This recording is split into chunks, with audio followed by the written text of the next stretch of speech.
Hello दोस्तों, आज हम लोग सीखेंगे क्लास 11 एंड 12 का most important topic units and dimension.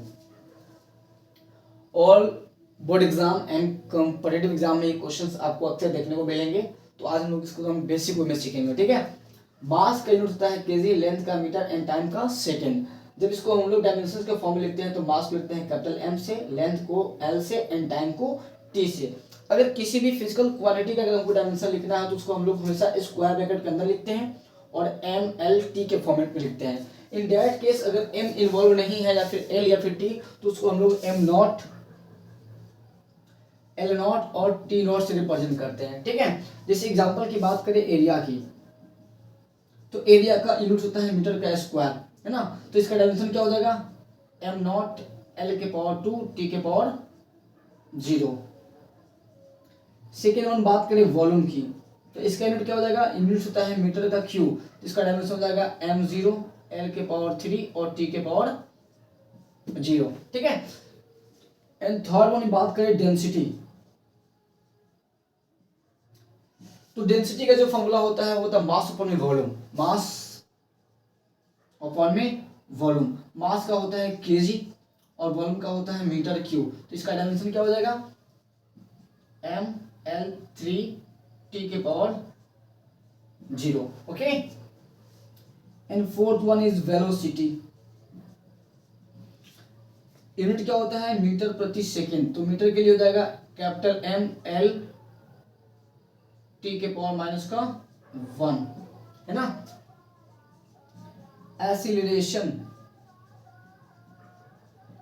इसका यूनिट क्या होता है, इसका यूनिट होता है मीटर प्रति सेकंड का स्क्वायर, है ना। तो कैपिटल m0 l के पावर में 1 t के पावर माइनस का 2, okay. And six one is force, force का फॉर्मूला क्या होता है, मास इनटू में एक्सेलरेशन। अभी बात की मास यूनिट क्या होता है केजी, एक्सेलरेशन का होता है मीटर प्रति सेकंड का स्क्वायर, तो m l और सेकंड का क्या हो जाएगा t के पावर माइनस का 2, ठीक है। अब इसको रफ करते हैं, हम लोग आगे बढ़ते हैं, ठीक। देख लीजिए,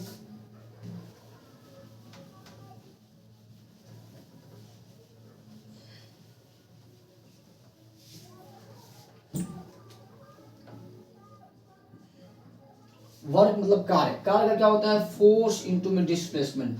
फोर्स का डायमेंशन होता है एम एल टी के पावर माइनस का 2 और डिस्प्लेसमेंट का होता है एल।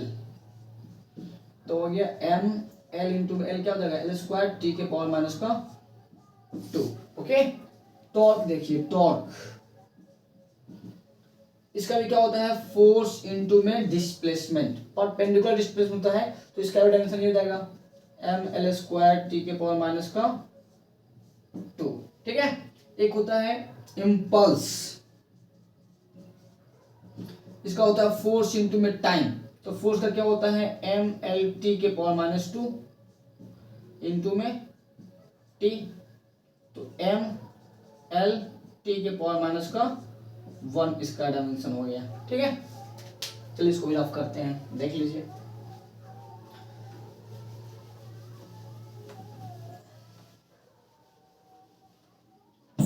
अब बात करते हैं ग्रेविटेशनल कांस्टेंट जी के बारे में। ग्रेविटेशनल कांस्टेंट, इसका फॉर्मूला क्या होता है, फॉर्मूला होता है फोर्स इनटू में डिस्टेंस का स्क्वायर अपॉन में m1 इनटू में m2, और m1 m2 क्या है, यहाँ पे मास ऑफ ऑब्जेक्ट है, ठीक है। तो फोर्स का क्या होता है m l t के पावर माइनस 2, डिस्टेंस का लिखेंगे l का स्क्वायर और यहाँ पे क्या होगा मीटर केजी इंटू में केजी क्या हो जाएगा m का स्क्वायर, कन्वर्ट कर लीजिए। तो m के पावर माइनस 1 L1 L2 कितना हो जाएगा L3 t के पावर माइनस का 2, तो ये हो जाएगा ग्रेविटेशनल कांस्टेंट जी इसका, ठीक है। देख लीजिए ग्रेविटेशनल कांस्टेंट है ये।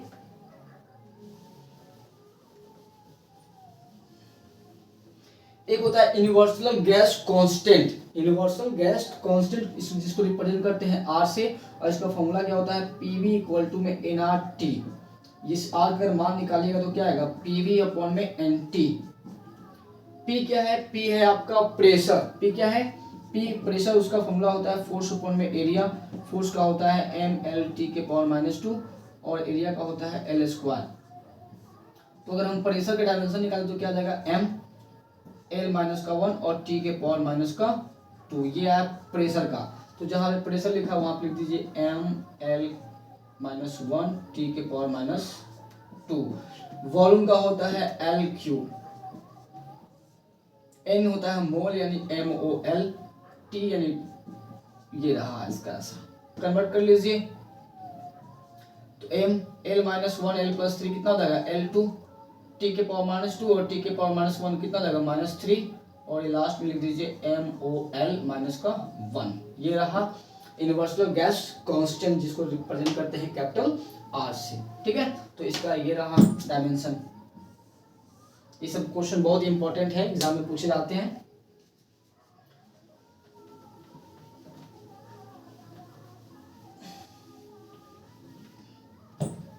अब बात करते हैं कूलम्ब कांस्टेंट के बारे में। तो के का यूनिट क्या होता है, न्यूटन मीटर का स्क्वायर अपॉन में कूलम्ब का स्क्वायर। न्यूटन का डायमेंशन होता है ml t के पावर माइनस 2, मीटर का होता है l का स्क्वायर और कूलम्ब का होता है at का स्क्वायर, यानी a स्क्वायर और t स्क्वायर। स्क्वायर लगा हुआ है, स्क्वायर लगा दिया, ठीक है। तो इसको लिख लीजिए m L1 L2 कितना लगा L3 t के पावर माइनस 2, और ये जब ऊपर जाएगा तो माइनस का 4 और a के पावर माइनस का 2। ये हो गया किसका, ये हो गया आपका कूलम्ब कांस्टेंट का, ठीक है। देख लीजिए। अब बात करते हैं परमिटिविटी ऑफ फ्री स्पेस, है ना, F0 का।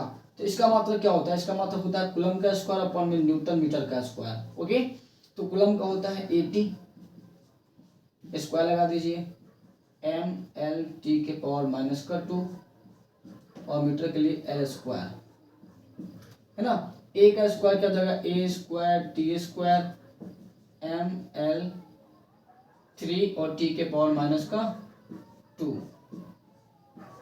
एक साथ करके लिखेंगे इसको, क्या लिखेंगे, कैपिटल M का पावर माइनस 1, l के पावर में माइनस का 3, t के पावर में 4 और a के पावर में 2।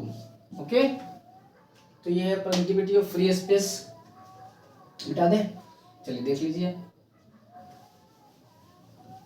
नाउ नेक्स्ट बात करते हैं इलेक्ट्रिक फील्ड। इलेक्ट्रिक फील्ड एक वेक्टर क्वांटिटी है, इसका फॉर्मूला होता है फोर्स अपॉन में चार्ज यानी Q।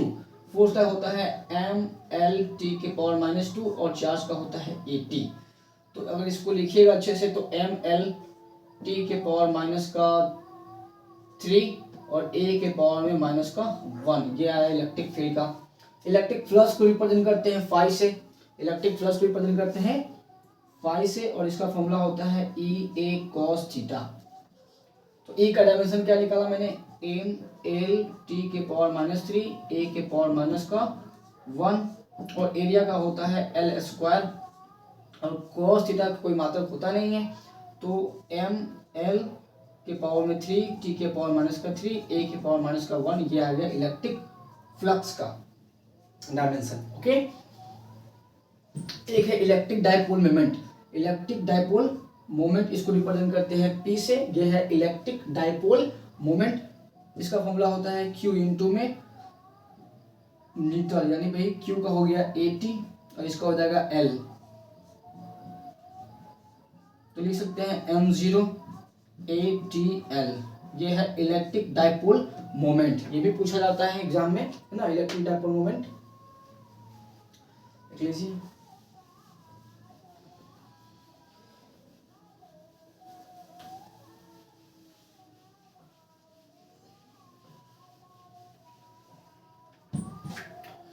अब बात करते हैं इलेक्ट्रिक पोटेंशियल के बारे में।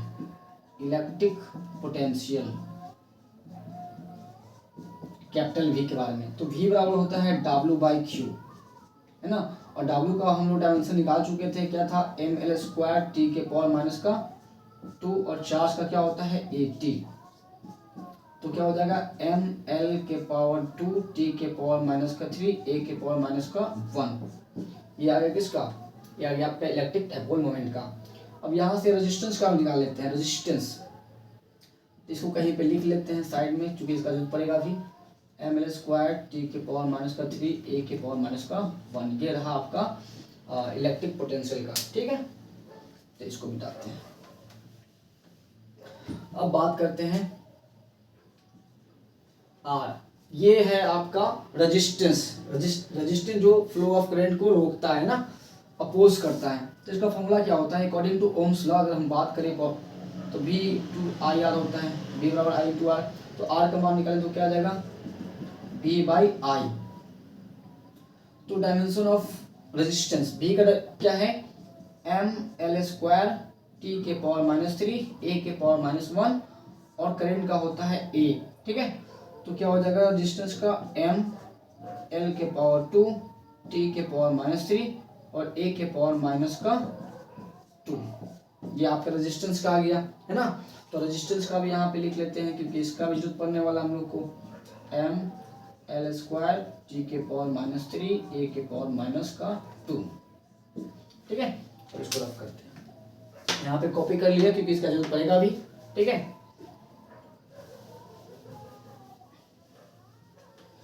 अब बात करते हैं रजिस्टिविटी की, है ना, जिसको हिंदी में बोलते हैं विशिष्ट प्रतिरोध, है ना। तो इसका फॉर्मूला क्या होता है, एक फॉर्मूला होता है रेजिस्टेंस का रो एल बाई ए। तो अगर यहाँ से रो का मान निकालेंगे तो क्या हो जाएगा, आर इंटू में ए अपॉन में एल, है ना। तो अब ये रेजिस्टेंस का यहाँ पे डायमेंशन क्या है, एम एल स्क्वायर टी के पावर -3 ए के पावर -2। एरिया का होता है एल का स्क्वायर और मीटर क्या होता है एल।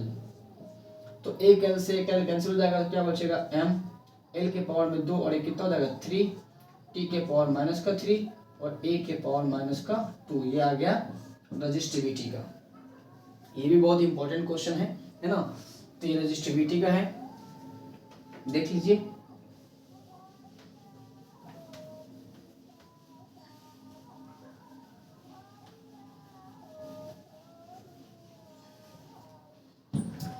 अब एक देख लीजिए प्लांक कांस्टेंट के बारे में।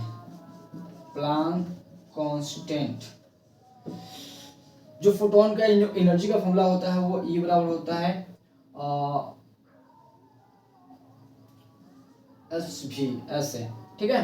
तो यहाँ से अगर H का मान निकाले, यानी जो प्लांक कांस्टेंट है, तो E क्या आ जाएगा, E अपॉन में म्यू। म्यू मतलब फ्रीक्वेंसी है ना। तो इसका क्या हो जाएगा, एनर्जी का होता है एम एल स्क्वायर टी के पावर -2 और इसका होता है टाइम इनवर्स। तो क्या आ गया, एम एल स्क्वायर और टी के पावर -2 + 1, यानी एम एल स्क्वायर टी के पावर -1। थैंक यू दोस्तों।